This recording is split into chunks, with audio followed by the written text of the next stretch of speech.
पूर्व में भारत घूमने आए जापानी पर्यटकों से टैक्सी ड्राइवर द्वारा गाली गलौज व जान से मारने की धमकी देकर आगरा कैंट रेलवे स्टेशन के पास धोखाधड़ी की गई थी। इस घटना में दिल्ली की टूरिस्ट एजेंसी भी शामिल थी। इस संबंध में थाना पर्यटन पुलिस द्वारा मुकदमा पंजीकृत किया गया था और जापानी पर्यटकों को सुरक्षित जापानी एम्बेसी दिल्ली पहुंचा दिया गया था। इस घटना पर पर्यटन पुलिस ने तीव्रता से कार्रवाई करते हुए आरोपियों को जेल की सलाखों के पीछे भेजा था, जिससे खुश होकर जापानी एम्बेसी के हेड ऑफ काउंसलर ने आगरा कमिश्नर से मुलाकात कर पर्यटन पुलिस की तारीफ की है। जापानीज पर्यटकों के साथ धोखाधड़ी करने वाले, उनको डरा और धमका कर पैसा वसूलने वाले ऐसे गिरोह का पर्यटन पुलिस द्वारा खुलासा किया जा चुका है। लेकिन इतना ही नहीं, इस गिरोह का पूरे तरीके से पर्दाफाश करने का लगातार आगरा की पर्यटन पुलिस प्रयास कर रही थी। इसी दौरान इस पूरे गिरोह को तलाश कर इस गिरोह के बहुत से सदस्यों को आगरा की पर्यटन पुलिस और पुलिस के द्वारा जेल भेज दिया गया है। लेकिन इस पूरे प्रकरण की खबर जब जो जापानीज एम्बेसी है उसको लगी, क्योंकि आगरा पुलिस के द्वारा जापानीज पर्यटकों को जिनके साथ धोखाधड़ी हुई थी उनको सेफली तरीके से दिल्ली तक जापानीज एम्बेसी तक सही सलामत पहुंचाया गया था। इसके बाद आगरा और भारत से लेकर जापान तक आगरा की पर्यटन पुलिस की प्रशंसा की जा रही थी। पर्यटन जो पुलिस है उसको सम्मानित करने के लिए एक तरीके से कह सकते हैं कि जो Japanese head of the counsellor हैं एम्बेसी के, वो आगरा आए और आगरा पुलिस आयुक्त से मुलाकात की और पर्यटन पुलिस की तारीफ भी की। पर्यटन पुलिस के एसीपी सैयद अरीफ साहब हमारे साथ मौजूद हैं, उनसे जानते हैं, क्योंकि पर्यटन पुलिस का जो कार्य है उस कार्य को आगे तक बढ़ाते हुए ने पूरी कार्यवाही को अंजाम दिया है। सर, ये अपने आप में एक बड़ा कार्य है, क्योंकि विदेश से जुड़ा हुआ मुद्दा था, पर्यटकों के साथ धोखाधड़ी हुई थी। किस तरह से आपने इस पूरे प्रकरण को देखा और किस किस तरीके का कार्य किया? जापानी पर्यटकों को दिल्ली की कुछ एजेंसीज़ टारगेट करती हैं, क्योंकि दिखने में ये थोड़े कमज़ोर होते हैं, इंग्लिश भी कम जानते हैं।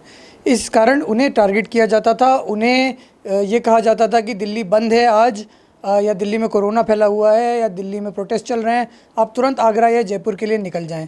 और उनसे मोटी रकम वसूली जाती थी इस काम के लिए, और धोखाधड़ी करके उनके होटल बुकिंग वगैरह भी धोखाधड़ी के माध्यम से करवाई जाती थी। कई बार उन्हें ख़राब होटलों में भेज दिया जाता था। तो ऐसे दो प्रकरण हमारे सामने आए लगातार 2 दिनों में। जो दोनों टैक्सियाँ थी, वो दोनों टैक्सियाँ एक ही व्यक्ति की थी, एक ही एजेंसी के माध्यम से ये काम किए गए थे। ये पूरा गैंग था जो दिल्ली में ऑपरेट कर रहा था। हमने इसमें तुरंत कार्रवाई करते हुए मुकदमा पंजीकृत किया। हमने दोनों टैक्सी ड्राइवर्स को टोल पे चेकिंग के करके पकड़ा। इसमें एक टैक्सी ड्राइवर ने एक पर्यटक को धमकाया भी था, जान से मारने की धमकी दी थी।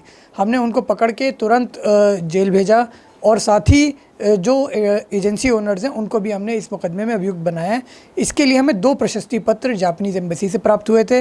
साथ ही जापानीज़ के हेड ऑफ काउंसलर डिपार्टमेंट कल आए थे आगरा। उन्होंने हमसे मिले, हमने उनसे चर्चा भी की, उन्होंने हमें धन्यवाद भी दिया, और हमने इस बारे में उनको आश्वस्त किया है कि जापानीज़ पर्यटकों के लिए आगरा पूरी तरह से सेफ रहेगा। पर्यटन पुलिस का जो अपना दायरा नज़र आता है वो ताजमहल तक देखते हैं लोग, इसी नज़रिए से देखते हैं।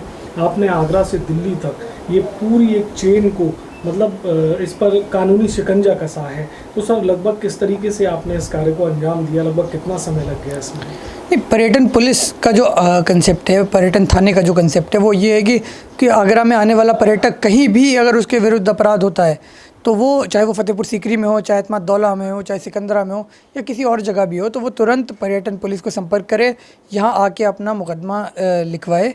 और उसके हमने यहाँ पे स्पेशल टेक्निक्स इवॉल्व की हैं उसकी विवेचना करने के लिए, ताकि वो पर्यटक अगर बाहर भी रहता है, विदेशों में भी रहता है, तो उसको हम इन्वेस्टिगेट कर सकें, उस केस को हम कोर्ट भेज सकें।